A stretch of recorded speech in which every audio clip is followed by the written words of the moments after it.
In today's video, I'm going to teach you how to fix the Workspace not responding error in n8n. Now, if you've encountered this issue, you'll know it can be quite frustrating. This error can arise due to several causes, such as temporary network issues, browser problems, overloaded servers, or something amiss with your self-hosted instance. But don't worry, I've got some straightforward solutions to help you troubleshoot and fix the problem whether you're using n8n Cloud or a self-hosted version. Let's dive right into the first solution. It's simple but effective. Refreshing the page.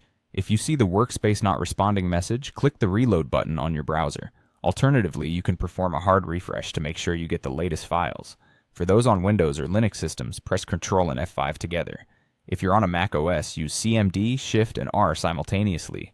A hard refresh not only reloads the page, but also clears your browser cache, making sure your browser loads the freshest version of the site.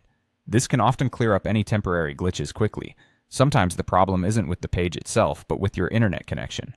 Thus, our second solution involves checking this connection. Ensure that your internet connection is stable. This can quickly be verified by opening a different website to see if it loads without any issues.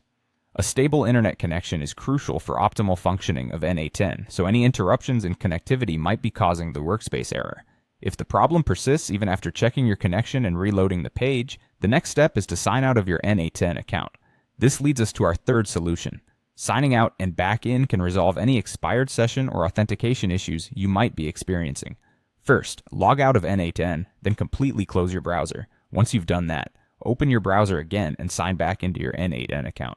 This method refreshes your session and often solves any authentication-related hiccups. It's important to remember, while these solutions are generally straightforward, they are very effective at resolving the most common causes of this error. If you followed these steps and your Workspace is still not responding, there might be deeper issues at play, such as server overload or other technical problems with your self-hosted instance. In that case, you might need a more technical approach or assistance from n8n support. I hope you found these instructions helpful and that they resolve the Workspace not responding error you're facing. Don't forget to leave a comment below if you have any questions or additional tips that might help others. Thanks for watching, and until next time, happy automating.